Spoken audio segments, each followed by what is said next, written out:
my fellow Schwokwards. Welcome to another episode of Cancel Schweezy. As always, I am your host, Schweezy. And I actually recorded the first 1/3 of this show and forgot to press record on the camera. That's rough, buddy. So I guess we're going to round two with me rehearsing the first part. But yeah, no, welcome to Cancel Schweezy, the show where I say what everyone else is thinking and you call it offensive and want to cancel me. If I'm doing this show right, this will be the last episode. But we're just going to see how many episodes in we can get to this and see how much I care about your opinions and your feelings and shit like that. Like always, I am Schweezy. One strong opinion that we start off the show with. I'm going to try to start off with a strong opinion every episode. Natalie Portman is our best Jew. And I know what you're thinking. I didn't know Natalie Portman was Jewish. That's why she's the best Jew. That's why she's our best. Anyways, thank you so much for listening and starting this episode, pressing play on wherever you're listening to, Spotify, Apple, YouTube, wherever else, I don't know, other places you're on, but thank you so much. It means a lot to me. I have a cool announcement to start off the show with. My new EP, Ride or Die, comes out December 11th. That's right, December 11th, Friday, December 11th. I am super excited. I think it's 2 weeks away from when I'm recording this. I'm super happy that we're doing this, and I'm super excited. I love this music. This is all music I wrote and recorded and produced during the pandy, and I'm really super excited for everyone to finally get a chance to listen to it. It's 5 songs. I feel like they all go together very well because I kind of wrote them all at the same time. But I don't know. I'm super excited for that. December 11th. Hopefully, I have pre-order links in the link down below in the episode description, wherever you're looking at it. So you can pre-save, pre-order, wherever people do this. People don't pre-order. We just listen to music for free nowadays from their $10 subscription, and I get 5 cents maybe. But anyways, no, go check that out. We're going to have a listening party for it, which I'll have more details. Hopefully next episode, I will get more details into that. But hopefully you show up to that. It's going to be a live listening party streaming over on Facebook. And hopefully get more details and getting everything kind of set up from there for that. Really cool. I'm going to talk about each individual song and kind of, answer questions too. If you have any questions about the song you just listened to, it's going to be a lot of fun. Anyways, though, like this episode and subscribe. That's the best thing you can do to help us out today with the show. It kind of gets us more viewers, likes and subscribes and comments and stuff like that. This gives us attention, and I need attention to survive, and that's why I have tall hair. That's why I wear this windbreaker. Attention is what I need to survive in this world. Without attention, I die. I'm like Tinkerbell. I will die if I don't get attention, and I've just come to accept that fact, and I'm going to live my life, the rest of my life, that way. And that's probably why I don't have a girlfriend right now, because I need more attention than her. And apparently women are supposed to be the ones needing attention, not men. But anyways, one day when we get married, I'm going to be the one walking down the aisle, and that's when everyone's going to stand.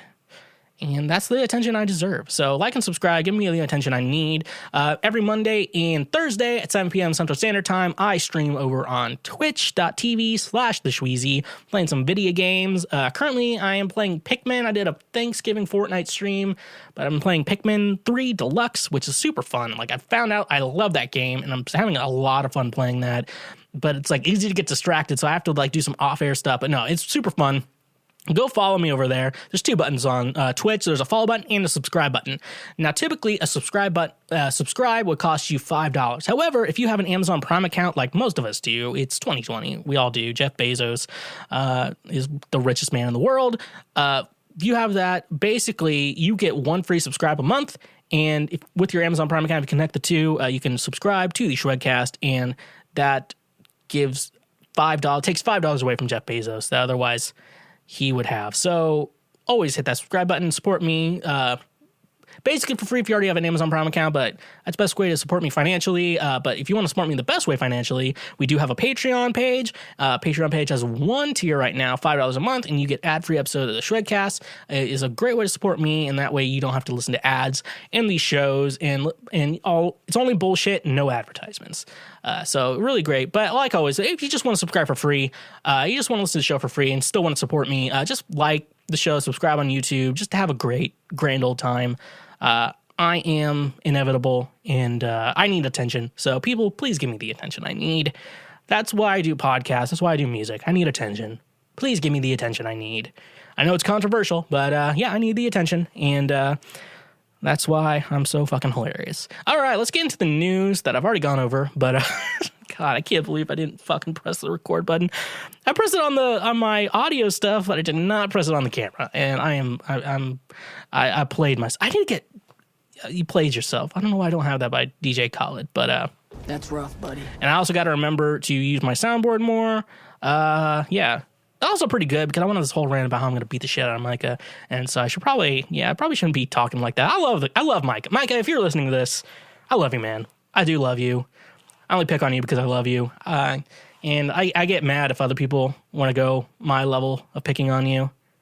That's some shit right there. Hashtag pray for Micah. All right, anyways, let's get into the news. Fauci says Santa Claus has innate immunity, won't be spreading COVID-19 to anyone this Christmas. That is from USA Today. Let's just read the article, and then I will react to it. Santa is coming to town, and he's not bringing COVID-19. At least that's the word from Dr. Anthony Fauci, the nation's leading infectious disease expert. Santa is exempt from this because Santa, of all the good qualities, has a lot of good innate immunity, Fauci told USA Today this week. It should come as no surprise, as most children already know, Santa is superhuman. He flies around the world in one night, delivers millions of toys, and eats his weight in cookies. Santa is a magical human being, like I like to say.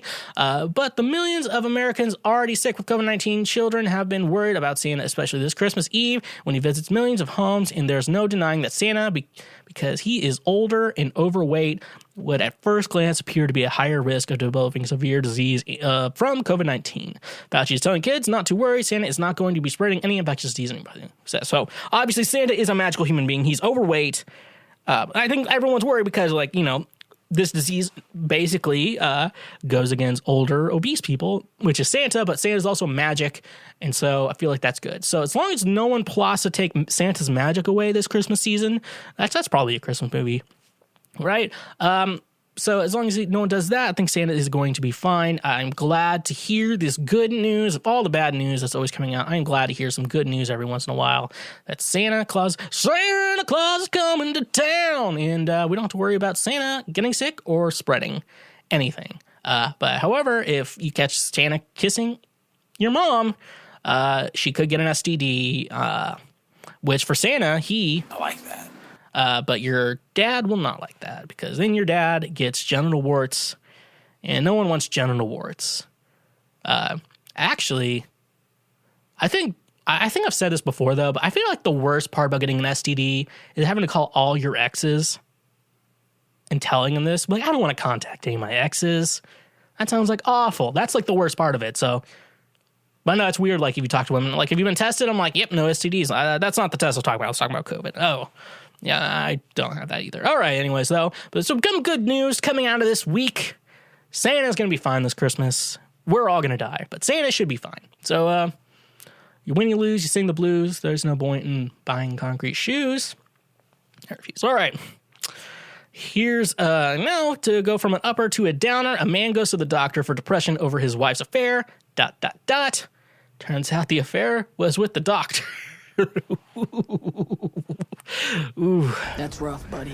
And this is from 101.1 WKQX. Apparently, radio stations report the news now. Here's something that feels like it could only happen in a movie, but it's actually happened to some poor guy in real life. 47-year-old guy named Pearson Tone. If he's white, that's a stupid name. If he's not white and from a different country, it's fine. I'm not going to make a comment. From Bend, Oregon, was depressed a few years ago when his marriage fell apart because his wife had an affair.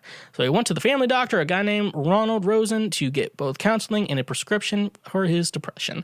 After the appointment, he found out who his wife had the affair with. And you got it. It was with Ronald. So Pearson just sued Ronald for $2.9 million for professional negligence, and that's the end of the article. So there's a lot of thoughts I do have in regards to this. First, my main thought is that's rough, buddy. Yeah, and I think he has a point for his lawsuit. I do want to say that first because if you have a therapist, if I go to a therapist, say I'm going to a female therapist, and she's like, Schweezy, I can no longer be your therapist. And I'm like, what? What's going on? He's like, I find you super attractive, and I cannot stop thinking about you. You make me wet. Every time you come in, you just talk about your problems. I get all wet. Even your childhood traumas, your self-worth, and everything you're working on in your life. It just makes me wet, and I can't keep doing this with you. You're going to find a new therapist because I cannot keep doing this with your feelings towards you. I don't even look at you in the eyes anymore. I just look at your hair and how handsome and beautiful you are as a human being, Schweezy. And it's just what it is. So we can't keep doing this anymore. Which, one part of me is... And I really like that. And then the other part of me is... That's rough, buddy. So I can't be too mad with her, but I'm glad that she's being professional and doing this, and maybe I found a girlfriend. I don't know. Maybe that's the me I need. But, that doctor should have been like, probably shouldn't be working with this guy. Especially in regards to, I guess he was getting therapy from this doctor. Is this Bend, Oregon? How big is Bend, Oregon? I don't know. I don't know. And also, I don't really care. But anyways, sucks to be that guy. I always like to think about other people who have it worse than me. And this guy has it worse than me. And so, sucks to be that guy. That's all I'm going to be able to say right now. But anyways, let's keep moving on. Keep moving on to other companies. Beer company Bud Light announces its own gaming console. And this from the Ukraine Business Journal. Bud Light, a beer manufacturing company, has revealed that it is making a new next-gen gaming console of its own. The company is doing it all for a good cause and has also stated that their new console will never experience overheating issues at all. No console basically has that, as long as you not store it in a cabinet or something like that. That's the biggest problem with anyone overheating anything. They put in an enclosed space, and then there's just no airflow coming to it. Bud Light has a noble cause behind the move. Let's see what their noble cause is in regards to this. The company refers to the BL6 console as the coolest console ever, and it brings with it a powerful gaming PC. The console/PC will be having several fighting games from the Bandai Namco, such as Tekken 7 and Soul Calibur VI 6. Okay, that's a 6. I had to go back to music theory. I only know up to 7 in Roman numerals, so don't tell me to go fuck myself. Along with RBI Baseball 20 and Broforce pre-installed on it, the console also features 2 particularly designed gaming controllers that have the BL6 name carved on it. So, first of all, they say they have a noble cause behind the move. They didn't put anything. Coolest console ever. I guess they could water cool the console. I know a little bit about PC building, but I guess they said water cooling. That's probably what they're gonna do. I guess most consoles don't, unless you just PC master race. But I also say console/PC. Are they making a PC that's specifically made for gaming? What the hell are they doing? Come on, Ukraine Business Journal. What the hell are you doing? You're not doing a very good job on reporting the news. I'm doing a better job reporting the news than you, and I just say whatever the hell I want to say in regards to this. So I guess fuck you, Ukraine Business Journal. I have a lot of problems with you. And also, who's gonna fucking buy this console? YouTubers? Maybe Twitch streamers for one stream? No one who normally does this one is gonna be gonna pay it. Tekken 7, I don't think Tekken games are fun. Me and my brother used to pay, and I used to just spam a fighting button. You're you just spam the A button. No, it wasn't A, because we played it on PS2. It was X or O or something like that, because PS2. Anyways, so I don't know. I'd rather get Google Stadia, and I don't like Google Stadia for some reason. I don't know. It just has a weird feeling in my mouth. So, let's see how this develops. Hopefully, maybe we'll have another article on this. Next article I got, Frenchman breaks down rules with written declaration to smash a guy's face. All right. This is the article where I was previously recording. Said I was going to beat the shit out of Micah, but... #pray for Micah. But no, man, I love Micah. So I'm not going to talk shit about Micah. We're going to not talk shit about Micah the rest of this episode. We talk about Micah. His name is in my mouth a lot. But we're not going to talk shit about Micah. This is a Micah positive episode of the Schwedcast.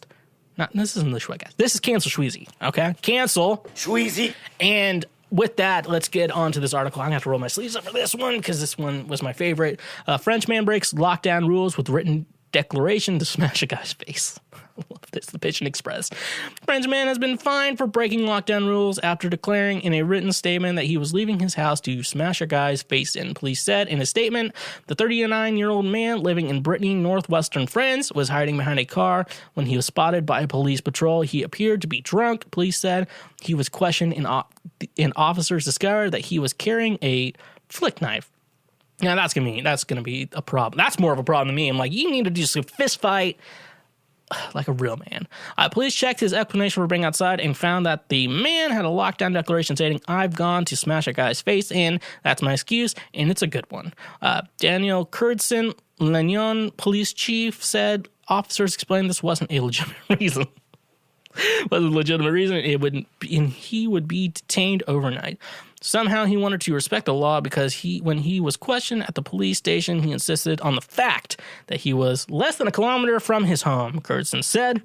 Under the country's lockdown restrictions, people are allowed outside for 1 hour of exercise per day and no farther than 1 kilometer from their residence. The man was fined 135 euros, which is like $178 in real money, for breaking the lockdown, and another 150. Oh my gosh, so that's double for being drunk in a pub. Dude, that dude's gone like maybe around 400 real money. That's gotta suck. And public space, France imposed a new lockdown in late October in response to the rise in COVID-19 cases, shutting non-essential businesses, restaurants, and bars. Schools and workplaces have remained open, and care home visits are allowed, but people can otherwise only leave their homes for work, medical reasons, shopping for essential goods, or exercise. So, I agree with this guy. He had a good reason. He needed to punch this guy's face. Sounded good. Sometimes, guys are different. Like, sometimes we just need to punch a guy in the face, and then we feel better. Sometimes it doesn't help us feel better. But anyways, I think this guy has a reasonable excuse. I think punching a man in the face is a good excuse to punch a guy in the face. Support him. I think he should only be fined for the being drunk in a public space.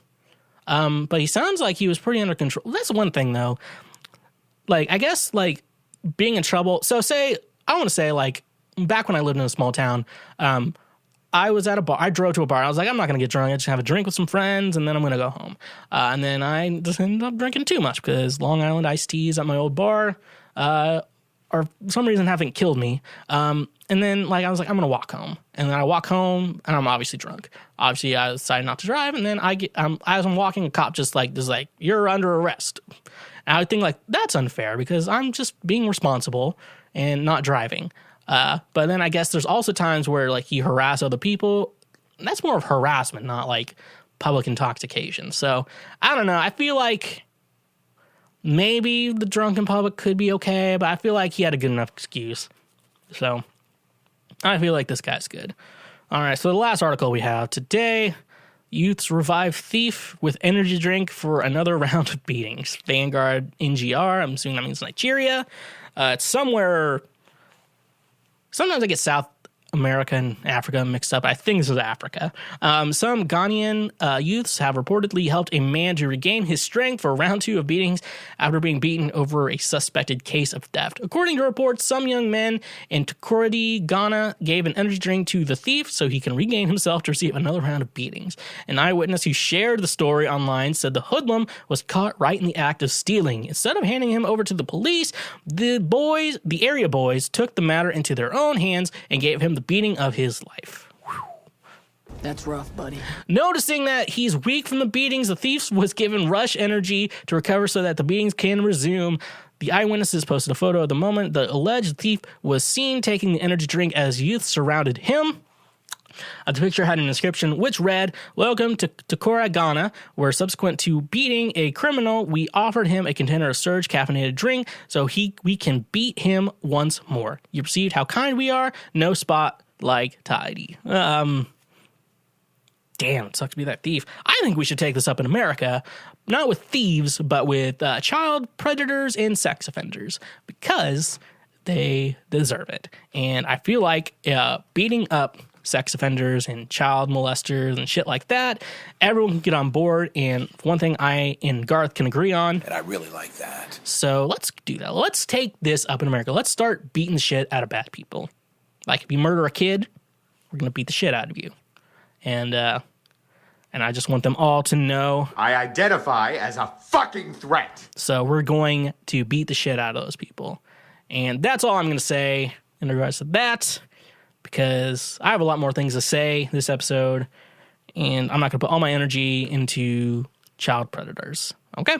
This episode of the Schwegcast is brought to you by Gamefly. Most of you are already aware of Gamefly, but for those of you who don't, it's the best video game rental subscription service for one low monthly fee. As a Twitch video game streamer myself, I know there are two types of game. One type is the game that you'll continue to go back to time and time again, like Breath of the Wild and Super Smash Bros. And then there's those other games, that you only play once and then never pick up again.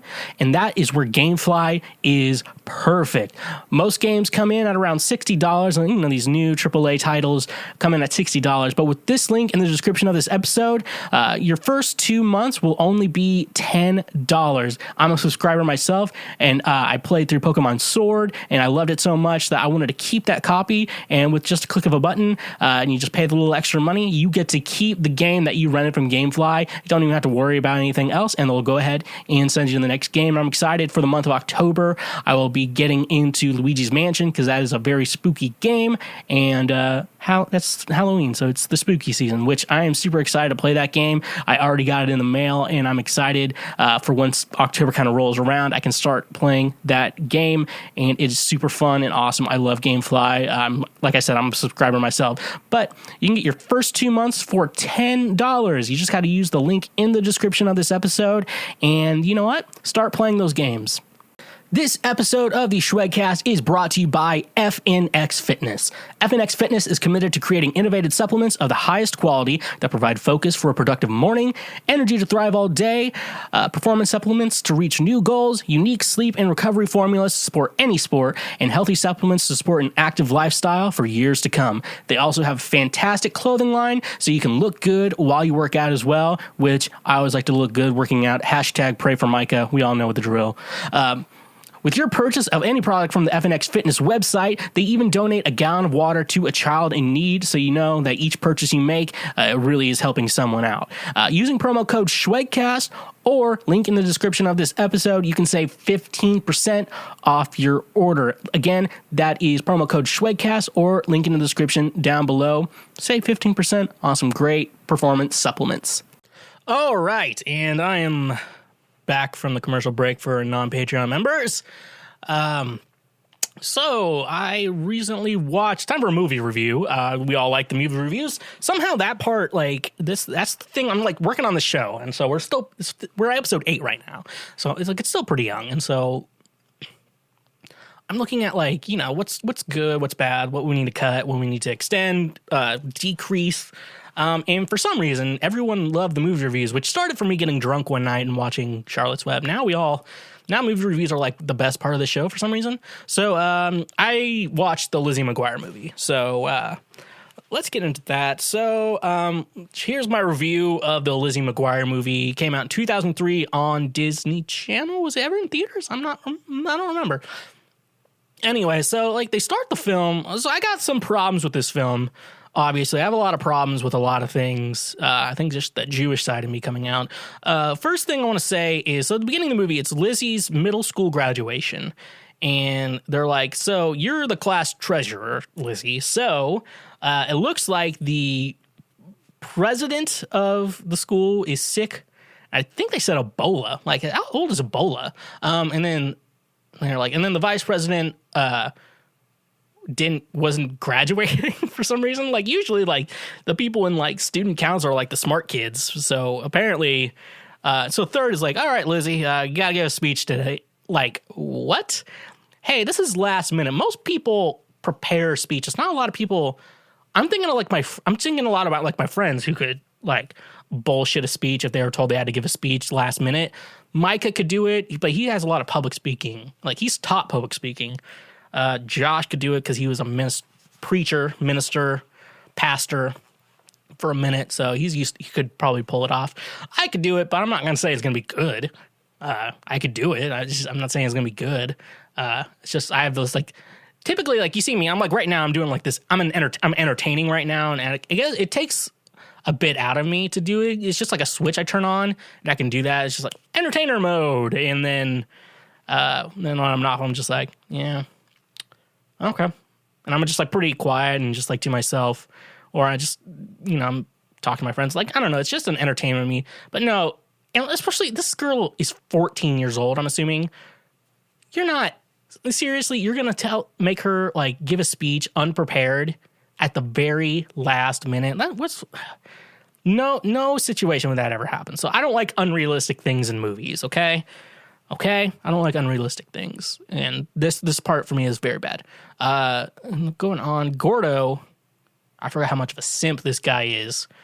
But yeah, things work out for him in the end, but that's not real. And I also hate that too. In real life, Gordo would get his feelings hurt by Lizzie, and they would never end up together. That's just life. Life does not work that way. Life does not work. Gordo, you don't get the girl. You don't get the girl in the end. She's going to end up getting pregnant for some douchebag. All right.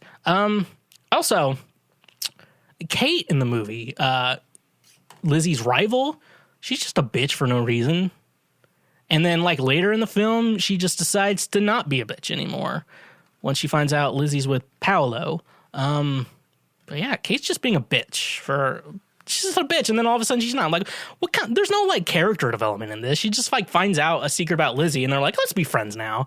That was a weird arc. Kate's arc was weird, which I'm going to get back to in a bit.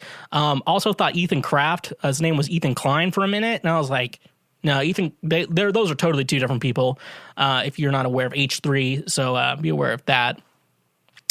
So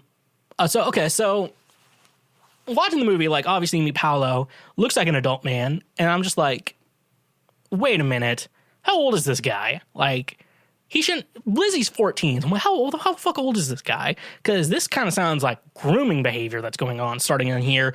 And then I figured out that he was 17, they mentioned that in the film, like, still, that's a little too old, like, he's almost 18, and he's grooming this girl, like, with all, like, this intention of, like, hey, you kind of fake to be my partner, and like, oh, you went blonde. Anyways, and so that's some problems I have with. I'm going to get more into. And then they're like, Max is like stalking Lizzie, seeing what's going on, and like she's like, that has to be Lizzie, like with Paolo, this dude. And then Melina is like, it's like, you just gave that information out for free? It's like, stop doing that. You're never going to get a PlayStation 2 with that. I'm like, wow, that's how dated this movie is. We're never going to get a PlayStation 2 with that. And now the PlayStation 5's out.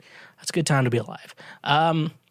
Also, as more of Gordo is a simp, like there's a scene in the movie, like Lizzie kisses Gordo, like maybe, I think either on the mouth or on the cheek. I think it's the cheek, and she says, you're such a good friend, Gordo. I'm like, holy shit, Lizzie. Are you serious right now? Are you this clueless? But no, anyways, yeah, so I'm like, Gordo is a simp, but luckily it works out for him in the end, which I hate because that's not realistic.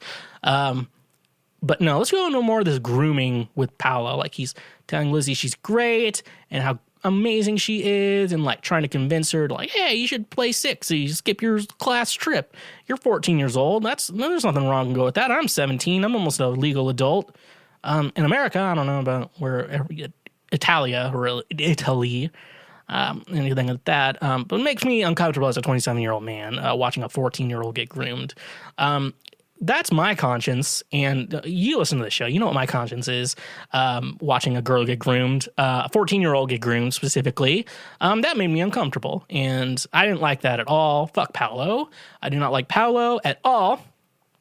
And then Kate, and then one of the best lines from Kate is like, I cannot believe no Roman guy hasn't asked me out yet. Like, Kate, it's because you're a bitch. That's why. Stop being a bitch. And then maybe a guy will like you. It's probably, you're like, hey, Kate, you're pretty cute. It's like, oh, I don't eat carbs. Like, fuck you, Kate. Stop being a bitch. All right. Anyways. And then, like, yeah. And then, like I said, then all of a sudden, like, once Kate found out Lizzie was with Paolo, it's just like, now I'm not a bitch anymore. Like, how did that change? Like, after she learned she's being groomed by Paolo, like, all of a sudden, Kate's like, you know what? I think my time being a bitch is over. Lizzie, we're going to be friends again, because I know Miranda's out of the picture. She's in Mexico City. So now I can do it. I remember there was an episode like Miranda had like an eating disorder, and that was a pretty sad episode, but I know a lot of girls needed that. I probably needed that, but I eat a lot. So I'm probably on the opposite of that spectrum. And here's a thought. And then they introduced Isabella. Actually, Gordo met her at the airport when Gordo got kicked off the trip. And honestly, can we just be real? I don't think Lizzie's worth it as a woman. I mean, Gordo, you should have moved on. Gordo is such a nice guy, and he can do a lot better than Lizzie. I know they're friends, and so there's that friendship chemistry, but I feel like he can do better than Lizzie.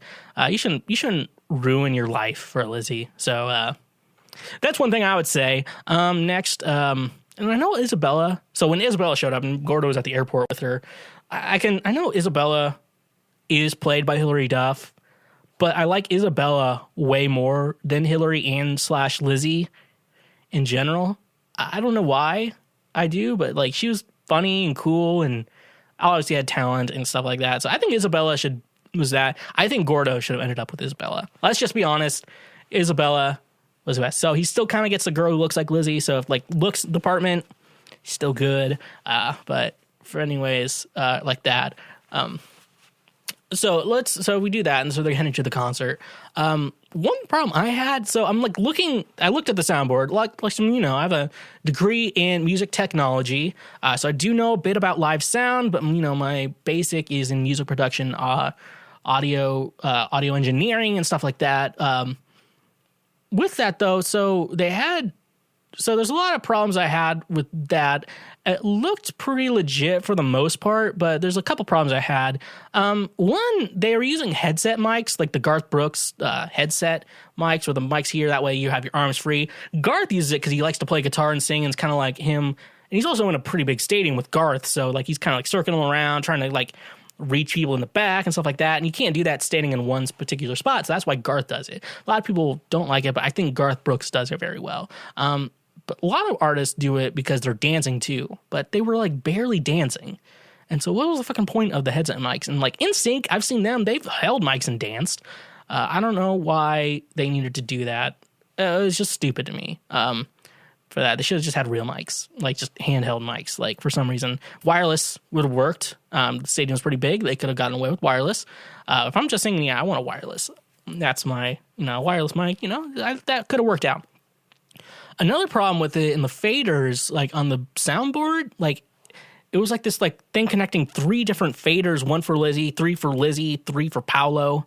And I'm trying to think, like they only had 1 mic on them, so I'm not sure. I called a live sound friend after the show. He did not answer. He's probably on some weed, but he didn't really pull that up. So I couldn't get anything from here. The only thing I can say is like accents, like reverb and delay or something like that.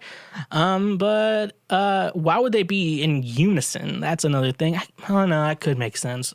Thinking about it, but most of you don't know how live sound works, so I don't think you really give a shit. But I don't know. I thought that was weird. They had 3 individual faders for 1 vocalist. Usually they just have 1 for that. But that's another problem for people. So I have like 2 more points I want to make with this movie, and then I'll conclude. So like their plan was, okay, so we're going to have Isabella, they're going to just turn the lip singing off because they were lip singing the whole time. And so Isabella was going to sing into her own mic. That way Lizzie could lip sync to that. And then Paolo was going to have to sing for himself for real. And he stayed on stage way too long. This is what dreams are made of. Like, okay, after like 1 time, I'm like, I'm not doing this anymore. Like, I'm out. I showed up to gigs and like, it was something like, you just need to play music for 2 hours. And so I show up and like, I guess I was supposed to play, no sound system. And I was supposed to be outside, no sound system anywhere. And there was also construction going on. I'm like, I'm leaving. And I just left. So that's that. You should have just walked off stage immediately once you learned that, like, you're not lip syncing. I'm like, I'm out. At least Ashley Simpson just started dancing, tried to like cover it up or something like that shit. You needed to do better than that. You stayed out there way too long. I'm like, I'm going to justify this and I'm going to show people I really can sing. This is what dreams are made of. Fuck you, Paolo. And also fuck you for grooming Lizzie. That's bad. But no, to end the movie, though, I thought it was really funny. So Paolo's plan was he wanted to embarrass Isabella so he could go solo. So what he did was he groomed Lizzie, and that way they were going to sing. They were going to turn her off, so they would hear Lizzie sing for real to like expose Isabella for lip singing or something like that. Maybe that's the point I guess they were going with. So they would embarrass Lizzie by making her sing for real, and then Isabella was like, all right, so they started singing together, and then Isabella walks off stage to make Lizzie sing on her own. So, like, she did the same thing Paolo did, but Isabella tried not to embarrass Lizzie. She tried to empower her. So, a lot of problems with that. So, in conclusion to the Lizzie McGuire movie, apparently grooming's okay as long as you're hot. As we learned with most things, like last week with our Twilight review, as long as you're hot, you can groom, you can stalk. Anything that's considered bad, like I would say, hey, you shouldn't stalk a woman. Hey, you shouldn't sexually assault a woman. Hey, you shouldn't groom a woman. That's okay as long as you're good looking. Apparently, according to these movies, Gordo ends up with Lizzie at the end of the movie. That would never happen in real life. Lizzie would be like, Gordo, I only like you as a friend. And then their friendship would be ruined. And in real life, Gordo... That's rough, buddy. That's all I would really be able to say on that. So, very unrealistic movie. I want more realistic movies like The Avengers. I want more realistic movies like The Avengers. At least that shit would actually happen if we were in that world. So, so that's what I think about the Lizzie McGuire movie. Hope you all enjoyed that. Next thing. All right, so Thanksgiving was yesterday. Monday, we're going to be Cyber Monday by the day this episode comes out. So I just recently had Thanksgiving. I stayed home because I am very responsible and I don't want to get COVID or give anyone else COVID. So I'm a good person. And I really like that. Thank you, Garth, for enjoying my spiel or whatever. But I've seen a lot of people been talking a lot of shit on turkey. And as a very protein, fat, very pro guy, I have to say, the reason you don't like turkey is because you're white. And these are all white people who are saying this. And white people don't know how to cook, as we all know. White people, white people. Yeah, I got that sound drop just for that. So, white people, you got to learn how to cook food. And if you're going to make a turkey for Thanksgiving Day, you got to learn how to do it. You got to use butter. You got to let it brine, dry brine, wet brine, one of the two. You got to do that shit. You got to learn how to make your food. Got to make food taste good. Come on. It's like, oh, I put like a tiny pinch of salt on it. No, you can put a decent amount of salt on it. Stop being a bitch and start making food. White people, white people. So that's what I got to say about that. So stop talking shit on turkey. Stop just talking shit in general on turkey and other meats in the carnivore diet, keto diet, whatever. That's just my opinion. I am super hungry right now. Next break, I'm going to order food. Okay, so I came up with this version of The Bachelor. And so here's the version of The Bachelor I want to do, where I'm the Bachelor. And so you had the 20 women. They're like, you're going to be on The Bachelor. And so I act like myself. Like I burp all the time, fart sometimes, talk browns, just be like that, like, because these women are like 10 out of 10, like gorgeous, and I'm funny. And so like the idea is that like the women want to be kicked off the show. And then like the winner has to like legally marry me or something like that. We do some sort of like thing like that. With that, so like these women are like contractually obligated, and so like they're just like fighting to get off the show so bad, and I just make them uncomfortable, and I just think it's super funny. So I sent that to a couple friends. So like I think that'd be a fun show to watch. I sent it to some friends, and he said that sounds like rape with extra steps. I'm like, no, it's not rape. It's consensual. It's consensual, people. I would not do anything unconsensual. That is not in the Schwoke code. That is not against anything like that. So stop talking shit on my ideas. The Schwegchiller, I want to call it, the Schwokchiller, where just, I have to be the contestant and these women have to either impress me or want to get off the show really badly. So like, I'm sorry you don't get a rose tonight. Oh, thank God. I think that'd be pretty funny.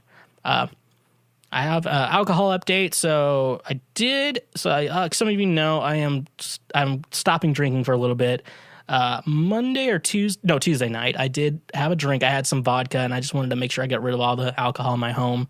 So I just enjoyed that, and then now I don't have it. So the only way I would be able to get more alcohol right now, since I am pretty quarantined for the most part, I still believe in that, is if someone brings me alcohol, which would be very difficult right now because of the current situation in the world. And so do I still want to drink? Yes, I do, but I haven't. And I'm figuring out, because I was using alcohol for helping me sleep, and I'm not. And so like my sleep schedule is like way off. I'll go to bed at like 3 a.m. and like wake up like noon. It's pretty bad. It's pretty bad, people. Thank God I have lights, so I don't have to use like the outdoor light to light me right now. But no, the alcohol is pretty hard. I'll probably eventually go back to drinking, occasionally. But I gotta figure out what I'm doing. Gotta figure out what I'm doing in my life. So that's one thing I have to do.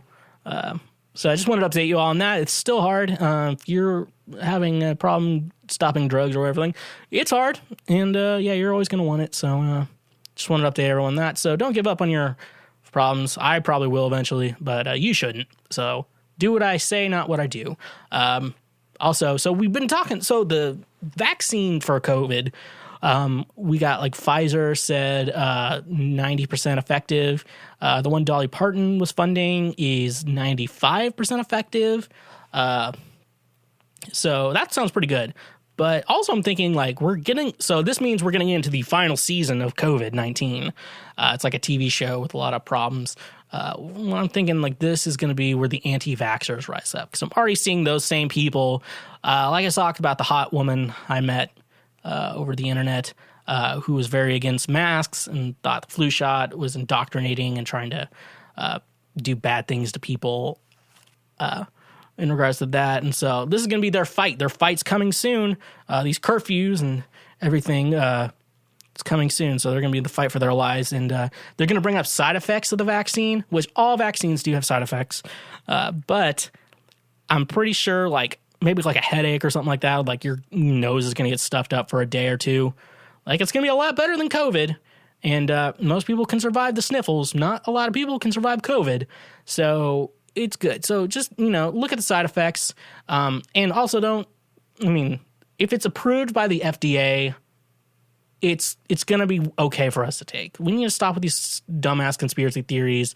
Wear your masks in the meantime. Just stop listening to bullshit people. Trump's no longer in office. We got a candidate who actually believes in fucking science, and hopefully we actually get to like a more better place, and hopefully listens to a lot of progressives and push that far. And Alexandria Ocasio-Cortez, I'm probably saying that. I just call her AOC. She's still hot, and she has lots of cool things to say, and so that's cool. I like it when someone is hot and smart. I think that is a psychological thing. Like when I was a kid, like I remember like Eliza Thornberry, from like the Wild Thornberries. I'm like, I kind of had a crush on her for a bit. I think it's just something about smart girls are a turn on to me, especially ones with talent. Like I say, like I hate these Instagram influencers with no talent. Like you're hot. That's not a talent. I mean, it's a gift, but it's not a talent. So get a talent and be hot, like Alexandria, because she is hot and she has a lot of cool things to say. And if she breaks up with her boyfriend, I hope she calls me, because I'm into that shit. And that's why I would watch C-SPAN just for her. Last thing I want to talk about for our next break. So Taylor Swift, folklore. I'm a big fan of folklore. And recently Taylor Swift released like her folklore sessions on Disney Plus. Really great. You need to watch it. Like it's super good. She talks about songwriting with Jack Antonoff. Bleachers, fun. Steel Train. He's produced like Lorde, Lana Del Rey, Carly Rae Jepsen, all these great. He's a phenomenal producer. And the dude Aaron Lesnar, maybe have him from The National too. Apparently Taylor's a big fan of The National. So like with that, like two really good producers, and then Taylor is just like a phenomenal songwriter in her own part. Go watch that on Disney Plus. But anyways, I have to, every time Taylor releases an album, I have to update my rank. So I'm gonna start from 8 down to number 1, and this is gonna be controversial for some people, but as I said, this is my show. You can create your own show. Cancel, insert your own name. So number 8. I put Taylor Swift's self-titled album, the very first album she ever released. She was a teenager when she released that album. It does have some good songs. Our song, Tim McGraw's pretty cool. But in the meantime, though, I'm not a big fan of country Taylor. So you're going to see that in here. So that was number 8. Number 7, I have Fearless. Love Story's pretty good. You Belong With Me is really good. Hey Steven, that one's a pretty good song. But in the meantime, though, like I said, country Taylor is good. Has a lot of good songs, but there's a maturity level I didn't really connect with at the time when Taylor released that. So I couldn't connect with that too well. Number six is Speak Now. I feel like of all her country albums, I feel like Speak Now is her best country album to speak of, because I feel like there was a maturity level to it. Dear John, she was groomed by John Mayer, probably. There's a lot of problems with that. She was very mature on that album. White Horse is really good. I don't know. It's just that was her best country album. Number 4 is Lover. No, sorry. That was 6. Okay, number 5, we got Reputation. Now, Reputation, I guess, is Taylor's least popular album by most, but it has a lot of good songs. Delicate is a really good song. Getaway Car is a really good song. I just feel like it's like an album Everyone hated Taylor at the moment, and so I feel like after this album, Taylor was just like, my real fans are going to stick with me. My fake fans are gone now. Now I'm going to create art I like. The touring for that was really cool with Reputation. The idea behind it, there's a lot of controversy with the reason her reputation was bad. But the idea is now my reputation's bad and fuck you. So that's what I really liked about Taylor. New Year's Day is a great song. Made Jimmy Fallon cry after his mom passed away. I was thinking about that song last night. I love that verse, don't you ever become a stranger who laughs, whose laugh I could recognize anywhere. That's a great line, so stick with that. Reputation's great. The tracks that weren't singles are a lot of good ones. Like the second half of the album was the best part. So now we're into pop Taylor. Number 4 is Lover. Now, I think Lover is really good, and that was the follow-up to 1989. I think everyone wanted and expected, but she went with Reputation. So I really like Lover in regards to that. Obviously, the first track, I Forgot That You Existed. I remember, I was driving to my friend Austin Doyle. I was driving to his wedding, and this is when I initially listened to this album. In the meantime, I'm like, I Forgot You Existed. Go to that. Lover, I like the song Lover, and I'm kind of glad a lot of weddings this summer got canceled, so I didn't have to hear it at any weddings this summer. Can I go where you go? It's a really nice to slow dance to, but I don't want other people to hear it while I'm slow dancing to someone. But Lover, no, I think it's a great album. Even it's nice to have a friend. You need to calm down. That's what I like to tell people when they're getting bitchy with me. So I like that. So number 4, that's Lover. Next up, we're getting controversial. So the albums that are left, 1989, Folklore, and Red. Red is a very fan favorite album of Taylor's.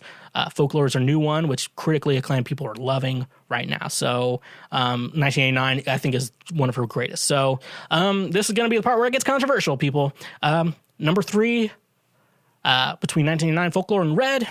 Number 3, I put Red. Now, when it came out, it was my favorite Taylor Swift album for sure. Even when 1999 came out, I would say I think Red is still better than 1989. I just think All Too Well is an amazing song. She had her standard pop hits like I Knew You Were Trouble, We Are Never Getting Back Together, 22. Just these standard pop hits. I feel like that really defined Taylor as an artist and really defined her as a pop artist. That really set her foot in the realm of being a pop artist. But I just think there's some songs on Folklore I think I just think each album Taylor releases, there's a maturity level to it. And I think because Taylor's around my age, and so for me, I always feel like that I grow up with Taylor. So when the album comes out, it's a time in my life when I think about it. And so Red was kind of like the beginning of when I was in college. And so, and then even the first track, Red, or when the actual song Red, it's Missing You Was Blue, Like I Never Know, Missing Her Was Dark Gray, All Alone. Missing Her, I would put Her, Like I Never, Loving Him was Red, was the main chorus, and Putting It to Colors. I love that analogy, and I thought it was really good. I think a lot of the songs were recorded at the studio that I interned at, and I can kind of imagine the room she was in, kind of what it looked like. And so I do really like Red. All Too Well is forever a personal song to me. And if I ever get known to Taylor, I'm going to be like, hey, I'm going to come to the show tonight. Please play All Too Well, because I'm requiring that you play that song. So now 2 left, 1989 Folklore. Number 2, I'm putting Folklore. I'm absolutely in awe and loving this album, and I'm listening to it all the time. just back and forth all the time. I love this album. I start with, The One. I have that on loop. And I find new songs all the time that I'm like, I want to listen to this on loop. The One is great because I just, right now, like, at least with dating in my life, it's so pointless, like, where you're talking to someone and then all of a sudden, like, they no longer are a part of your life. And it's like, would have been fun if it could have been The One, the second track, Cardigan, it's like, it's a nice song. Like, I wish you were wearing a cardigan of mine. I wish I was wearing your clothes or something like that. Track 3, Last Great American Dynasty, is like a story about some rich bitch. And it's like they compare it to Taylor. Taylor's not a bitch, but they're comparing it to some rich woman. And it's like, it's not about Taylor, but it also is about Taylor, which is really cool. That's what Jack said in the thing. Exile with Bon Iver, that one stuck in my head. Because he was like, so it's like, what am I defending now? That's what Bon Iver said. And then Taylor would come back when it was her chorus, like, who am I offending now? Which is very Taylor, which also relates to me personally. Great. August was another one. That's one like I'm currently obsessed with. Said, get in the car and cancel my plans because you call because you're obsessed with someone, like you'll drop everything for them. But they probably wouldn't do the same for you in regards to that. So that's why I'm like obsessed with August. That song, Betty, is a good one because I like the chorus. If I showed up at your party, would you have me? Would you want me to? Would you tell me to go fuck yourself? And I think about that in relationships I have. If like I tried to get you back, what would you say? Would you want me back or would you tell me to go fuck myself? And so I really like that. So many more tracks on that album. So, but it's just very important to me. At least this time in my life right now, it's been very important to me. But number one, of course, is 1989. People will have some problems with that, but you got to say, like, at the time she released it, this was a big risk for Taylor. She was on Big Machine Records still, the fucking Big Machine Records. Fuck those guys. And, that's a very big country label. And so, like, it was a very risky move. And Taylor just said, I'm going to do this. This is the move I need to put my career in. And she did it, and it was just a huge success. Everyone loved Shake It Off. Everyone loved Bad Blood. Everyone loved Blank Space. And those were the big ones. Wildest Dreams, everyone loved that. And so it's just so good. A lot of people, I like Bad Blood. I do not like the version with Kendrick Lamar. Love Kendrick, but I don't like that version of Bad Blood. But with Taylor, though, it's so like the Bad Blood, just solo Taylor is so good.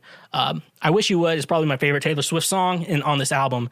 Sometimes I wish you would, and then it's like all you had to do is stay. And how the album relates to me is when Taylor wrote the song, all you had to do was stay. She had a dream about an ex, and she ran into him, and all she could say to him is all you had to do is stay. Whereas I interpret the song is you ruined this relationship between us. The only thing you had to do is stay. Like the word stay is so like important to me as a songwriter, just especially in relationships, because a lot of times it's just staying when things are hard. Ride or Die coming out December 11th. Staying is a very important part to me, and that's a big moment for me. Clean is a great song. Imogen Heap, I believe, it's just a very solid song. It's kind of about sobriety, which I don't think it was like Taylor on drugs or anything. It was like Taylor coming clean from something toxic in her life, maybe a relationship, something else. That's why I think Clean's such a good song.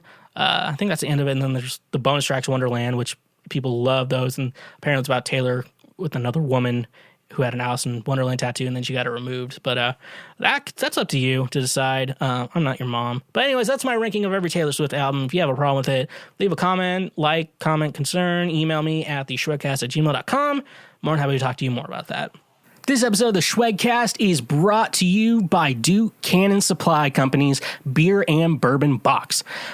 Duke Cannon hails from a simpler time, a time when the term handyman was redundant, a time when chivalry wasn't considered old-fashioned.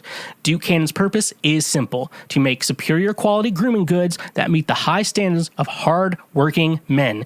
In the history of great duos, the partnership of beer and bourbon is even more important to our way of life than mac and cheese or If you're British, fish and chips. Comes complete with 3 big beer soaps, a deliciously scented sandalwood soap made with Old Milwaukee beer, a fresh citrus woodsy offering made with the Deschutes Fresh Squeezed IPA, and a warm cedar scent made with Budweiser, and 1 big American bourbon soap. And a rich oak barrel scented bar made with Buffalo Trace bourbon.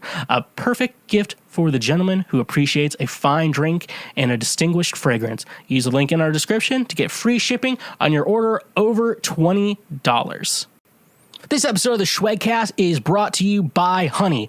Honey is a free browser extension you can download using the link in the description of this episode. Honey searches the entire internet for promo codes, coupon codes, free shipping, and anything else that will save you money when buying things online. It is 100% free, and at no point will you have to pay for it with any microtransactions. It's just as simple as pressing a single button, and you can start saving money. It's that simple. I use Honey myself. I've been using it for years, and it's a great way to save money on pizza. It's a great way for me to buy audio equipment online. It always saves me money. I've gotten 40%. I've gotten 50% even before. It is so great. I love Honey, and you will too. And if you don't use Honey, it's basically throwing money away. So use the link in the description of this episode. Install it on your web browser, whether that's Chrome, Safari, Opera, whatever it's called, and start saving money on things you buy every day anyways. All right, and it's time for me to give advice to your problems that you have, and I fix. I'm going to fix you and your relationship and all your problems in the meantime. Let me go ahead and start with here. I love relationship problems. If you have a relationship problem or someone else who has a problem I can solve, email theshwegcast@gmail.com. I'd be more than happy to answer that on air, and happy to help everyone out. First advice thing I have. My girlfriend says she would sleep with someone else if we went 3 months without sex. What the child says, if we didn't have sex for 3 months, she would sleep with someone else because she can't wait that long to be intimate. Anyone else feel that way, or is she just a little sleut or slut? Maybe you spelled that wrong. So here's the thing here. There's a lot of situations here I guess we could be involved with that could be a problem. I think the main problem is what's the reason you're not having sex? So we need to go through that problem first. Basically, if it's something medical-wise, like you have a prostate something or something like that, peener problem, that she should not sleep with someone else for that. Like, that's just a medical issue. She should not cheat on you because of a medical issue that's going on. However, if you are not having sex with her because you don't want to, that would make sense. You need to work that shit out, dude. Sex is very important to a relationship, and I feel like if you're not going to put out and she's not going to put out, there's a problem, and you need to figure that shit out. So that is what I have to say in regards to everything I am saying here for the most part. So yeah, if it's medical, she should not be cheating on you. If it isn't medical and you're just being stingy, come on, Mark, don't be stingy. Then you need to be putting out to your girlfriend. If you need boner pills, get some boner pills. They sell them at gas stations. They sell that shit at gas stations, so you shouldn't have a problem with that. I'm just saying, bro. Okay, yeah, okay. So that's all I'm gonna say, dude. Put out. Okay, just put out. Next question I got. My boyfriend hates that I wear boxers to bed. All right. We've been together 3 months. My sleepwear consists entirely of tank tops and underwear. I have underwear for during the day and for dates, which is primarily small and lacy. And then I've got women's briefs and men's boxers, usually a cotton blend, for sleeping. They're really comfy and really big. I don't think they're ugly. They're just not very cute. My boyfriend slept over last night and went to get dressed for bed, and as I pull out the briefs, he goes, "Do you have to wear those?" So I pulled out the boxers. He says, that's worse, and asks if I can wear some of my nice underwear to bed. I tell him that wearing lace all day and then overnight and again the following day is how you get yeast infections. And he asked me why I had to mention yeast infections. I put them on and go to get into bed, and he asked me to take them off, not for sex, but just so I'm not wearing boxers to bed. I ask him what's the deal is, and he says, forgive me for wanting to find you attractive. I don't know what to say, but he rolls over straight to sleep, no cuddling. This morning, I wake him, we kiss, I'm thinking it'll lead to sex, but he touches my boxers, stops, gets dressed, and leaves. This is starting to affect my self-esteem just a bit. I'm only wearing them because they're comfortable, and I don't want to buy all new stuff, but this is apparently a real turnoff for him, and it's causing problems. What do I do to fix the issue without completely caving? All right. So here is some thoughts from a man. So when you wear male clothes, your boyfriend probably thinks you look manly, and he likes women, so that's a good sign. He's not going to cheat on you with a man. So here's what you need to do. You said we've been together 3 months. It's a still fairly new relationship, and so apparently, so if you're dating for like a year, he's like, I'm wearing this shit to bed. We're not having sex tonight. Like if it's like a sex type thing, like you're having sex tonight, try to be attractive to him. Like he does not find you attractive in boxers. Okay. Like something like that. Like when a men want to find you attractive because he obviously cares about you. I don't know if he loves you yet, but anyways, though, he still wants to find you attractive. And then after a while, once you lock him down, yeah, he's saying everything right. Like, forgive me for wanting to find you attractive. Apparently, he doesn't. It just turns him off. Like it gives him that. His penis probably goes inside himself when he sees that shit. So what you need to do. What you need to do is, for nights you spend the night together, it looks like you probably live in separate homes. Just for those nights, for the most part, for a while, like, at least just, like, put in some effort, to look nice in bed. Like, try to look sexy in bed for him. Or at least those. If you guys end up moving in together and end up, ride or die for each other. Ride or Die by Schweezy coming out December 11th, 2020. Once you get to that point, I feel like, that's when you can start wearing that shit to bed again. Depending on what the boxers look like, it's not a big deal for me. Actually, yeah, I have a girl I was with. She was like, yeah, she told me, like, I either wear thongs or, like, guy underwear. I was like, all right. This is just not a big deal for me. Because, she was wearing a thong that night, so I guess. Okay, well, enough about my love life, my failed love life. Let me get on to your failing love lives. So, so basically, best advice I can give you is just try to be, like, wear your nice stuff when he stays the night or when you stay the night with him. And then if you guys end up being serious, he's going to have to get used to that. So it's called like a refractory period where you still don't act fully. Like some people don't fart in front of each other or burp in front of each other. Like I'll do that immediately, but she can do it immediately too. As long as she doesn't, queefs are a different thing. I feel like as long as she doesn't do that during sex, I feel like queefs are okay. It's kind of funny. All right. Next question for you people here. A gentle way to confess my feelings to an oblivious person. Yep, the title sums it up just fine. The problem is I've never really experienced being smitten by anyone, at least not to this extent. It revolved more about sexual attraction, etc. So as you can see, I'm totally fucked up. She's a friend of my close friend. They share a passion for art and the likes, and we met like 2 years ago. At first, I only thought she was a little eccentric, charming, yes, but not the usual type of girl I'd go for. Took a while for us to talk to on a less superficial level, and since then, it has begun. Not only I found out she was extremely smart, funny, quick-witted, but she is also the most attractive person I've ever met. Beautiful. I think it got worse when she helped me with Latin, and we spent grand amount of time together, and I had problems to focus on when she was saying, then didn't want her to shut up. But because she is a great teacher and just a delight to spend time with, during quarantine, we texted sometimes. I reckon I had overcome it. Voila, I didn't. Jay, the mutual friend of ours, noticed that it makes me even more awkward because she is absolutely blind to every little signal. I've witnessed it myself. A guy gal comes to her and flirts, like really flirts, and she is clueless.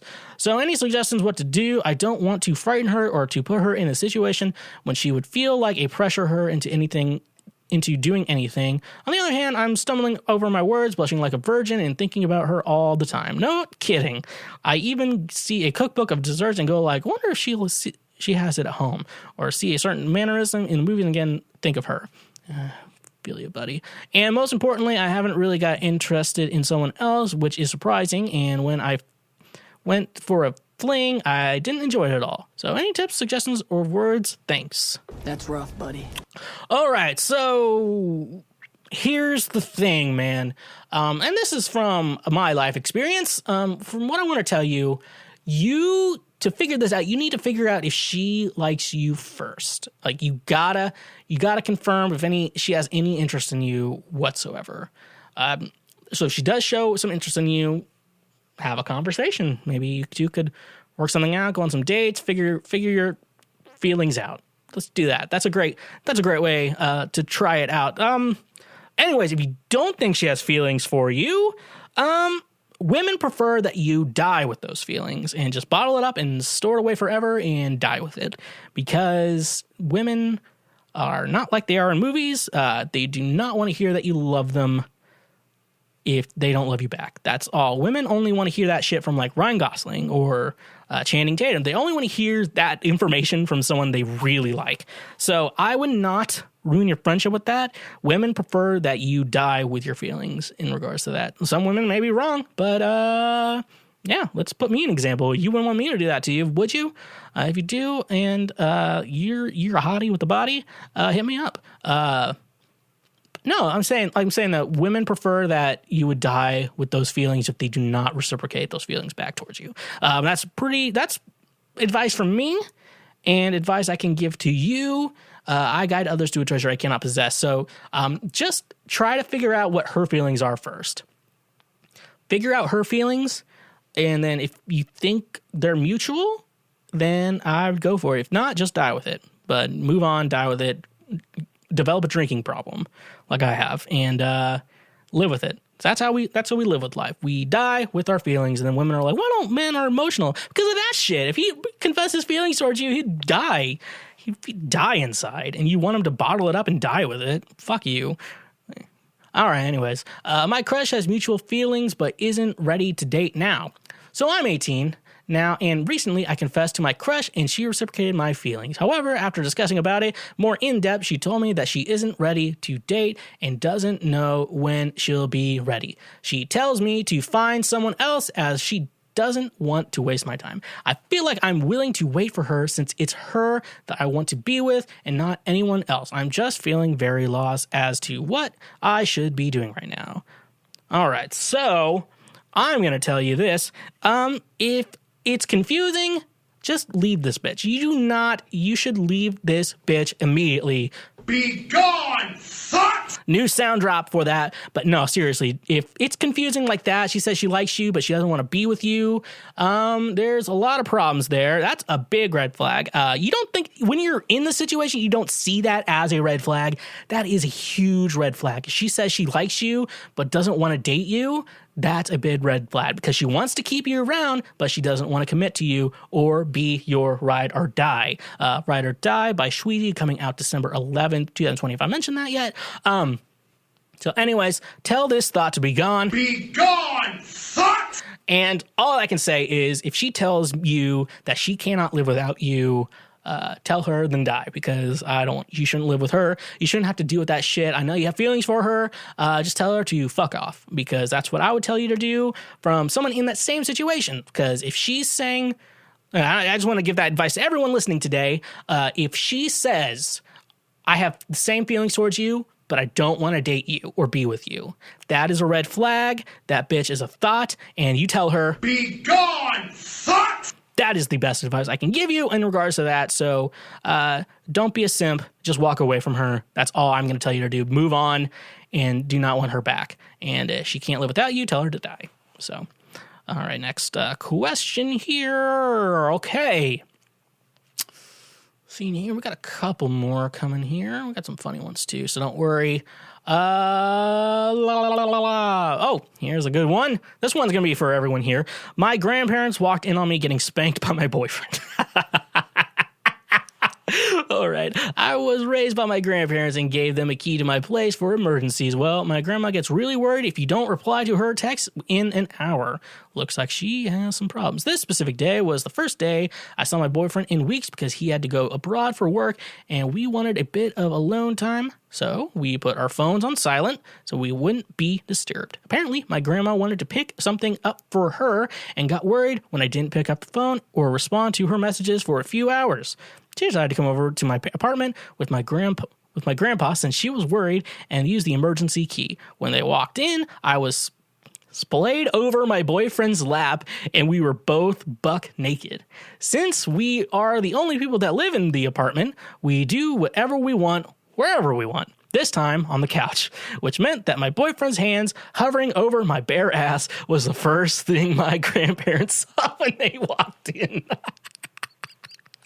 I've never seen two people back out of an apartment so quickly in my life. My grandma still giggles nervously when she talks to me, and my grandpa won't make eye contact with me when we FaceTime.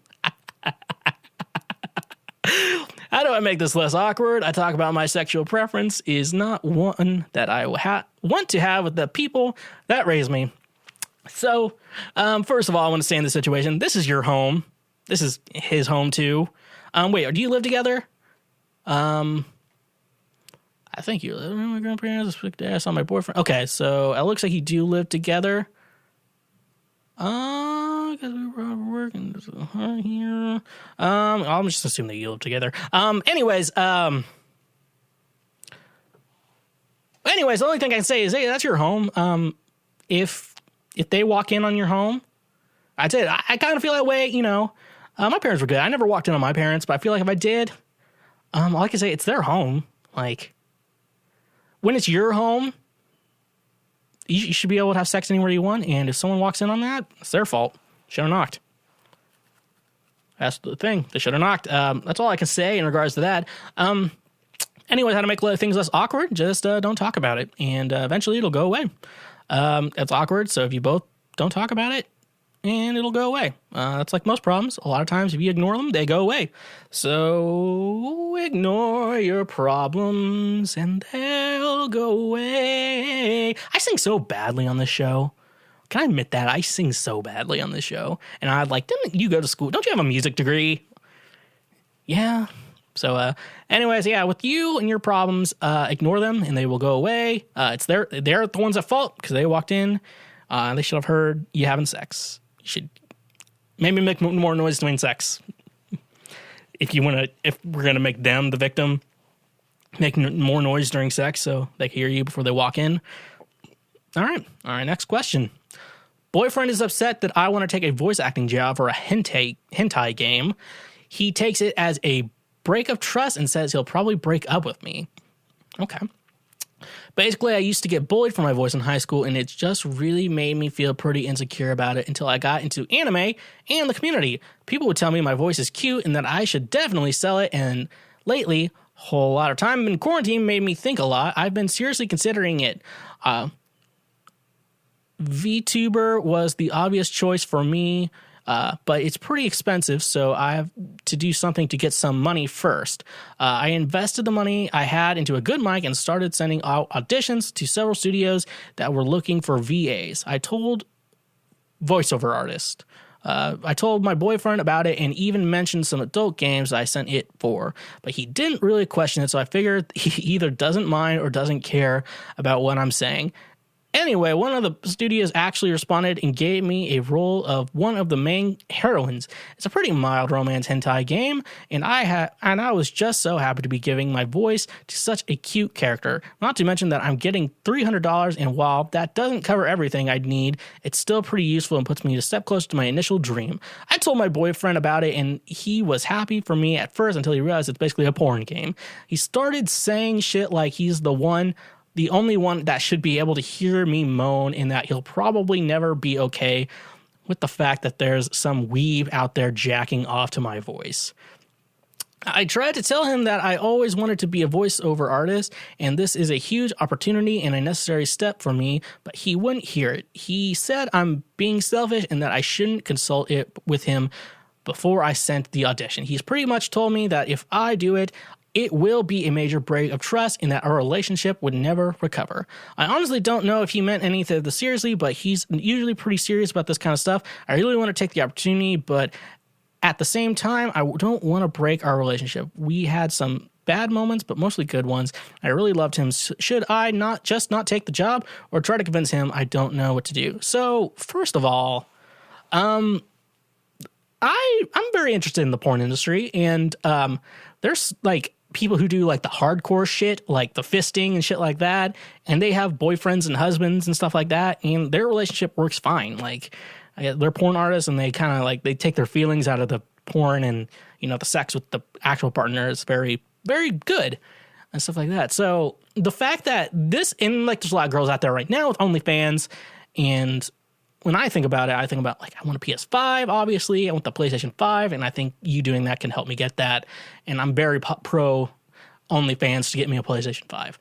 But interesting that you're just doing voiceover work for a porn game. Like, you're just doing voiceover work. Like, you know how many people work in sex hotlines and shit like that? Like, for real, this dude needs to shut the fuck up and just let you follow your dreams, because your career, I'm a big believer in your career should go before relationships, and your relationships should work in with your dreams, because you shouldn't be unhappy in a relationship. Because if you're not happy in a relationship, then it's not a good relationship. If you have to give up something for a relationship, you're not going to be happy. So you'll never be happy. So you got to do your shit. You got to try and get it. You're not cheating on him at all. And he's like, oh, those moans should be for me. They're not real moans, you dipshit.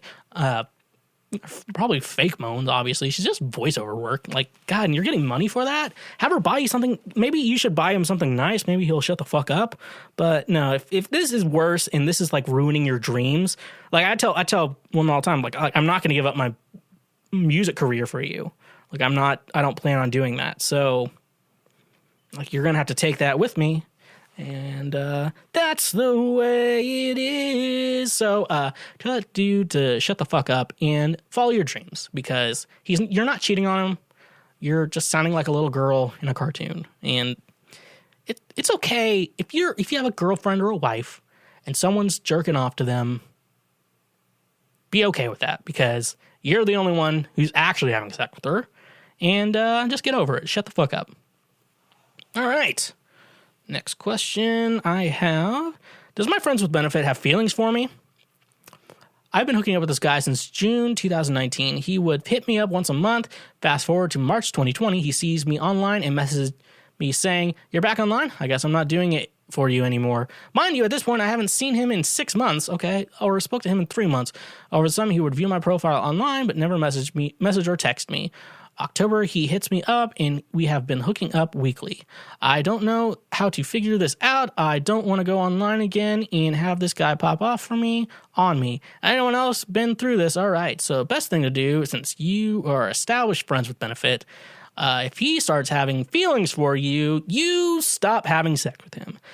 Because if you don't want a relationship with him, you shouldn't have sex with him. If both of you can agree to not want to be in a relationship but just want to have sex, it's fine.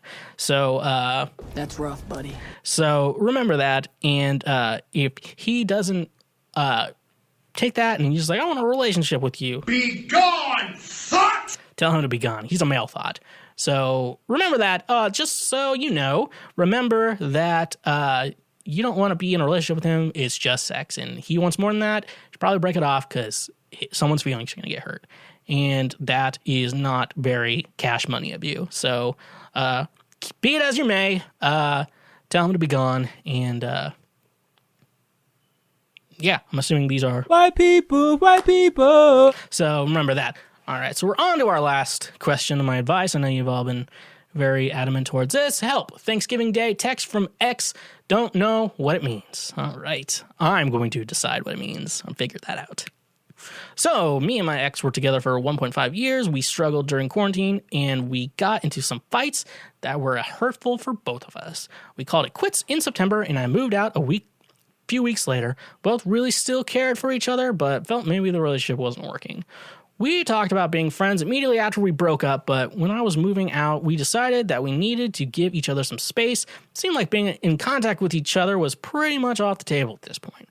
I heard from her in October after a full month of no contact. She wished me a happy birthday, and we had some long conversations via text on how we were doing in life in general. We met up also so I could return some things I had found, and we talked for almost an hour straight, and it felt really good to talk to her again. After our conversation, I really felt that we were going to be friends. We got along really well. A week later, I hadn't talked to her, and I discovered that she had deleted some of our pictures together on social media. I took offense to this, and I took this as she never wants to speak to me again. So for the past month, I have stayed away from her, not messaging her or anything. Then late last night, I got a text from her. I was shocked. I was certain that she never wanted anything to do with me again. Text didn't end at Happy Thanksgiving. It was a 2-hour conversation about all sorts of things. She ended the conversation saying, "Felt good to talk." I'm super confused about this and what this could mean. I really wasn't expecting to hear from her yesterday. I thought exes always try their best to move on from each other. I haven't been dating someone else recently, and I have been trying really hard to move on from her.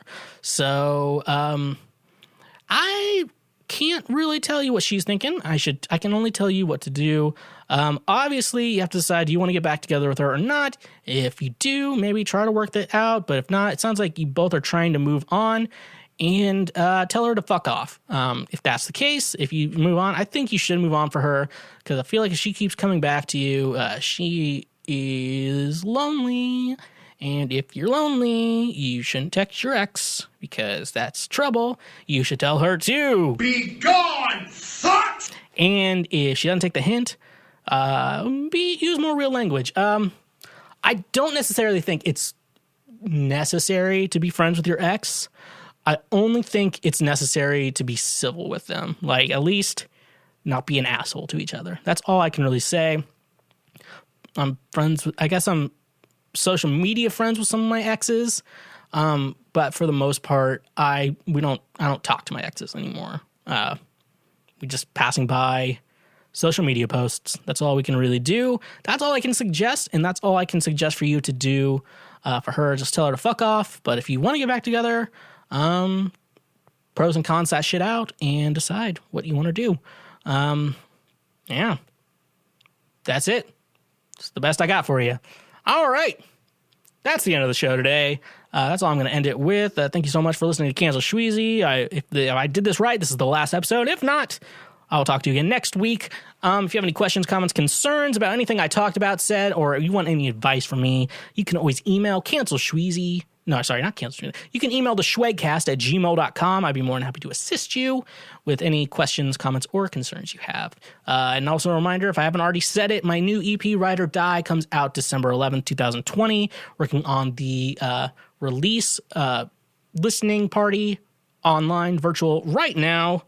And for the most part, stay awesome in the meantime. Like and subscribe and listen to this wherever you get your podcasts at, because that helps the show, helps like it. Leave a comment if you're on YouTube, especially if you're on YouTube. Trying to get the YouTube audience up big time, so make that sacrifice. And if you already have an Amazon Prime account, subscribe on Twitch, support the show. Make sure Jeff Bezos does not get another $5. And if you have another $5 burning a hole in your pocket, hit us up on Patreon. $5 a month, you get ad-free episodes of the Schwegcast, and a great way to say thank you for being a friend, and thank you for being a friend of the Schwegcast. I really like that. So in the meantime, I'm going to head off. Like always, stay awesome. Bye!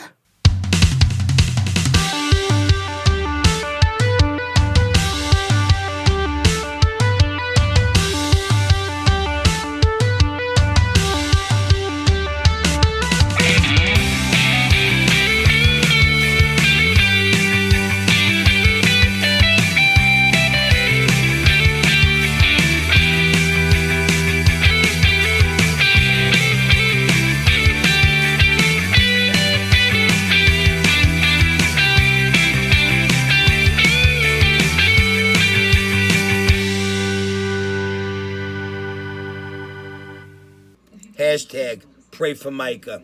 Hey, you just finished a full episode of the Schwegcast. I hope your brain cells don't hurt. If you want to support this show financially in the best way possible, go check us out on Patreon for $5 a month. You can get ad-free episodes of the Schwegcast, and is the best way to personally support me and this channel.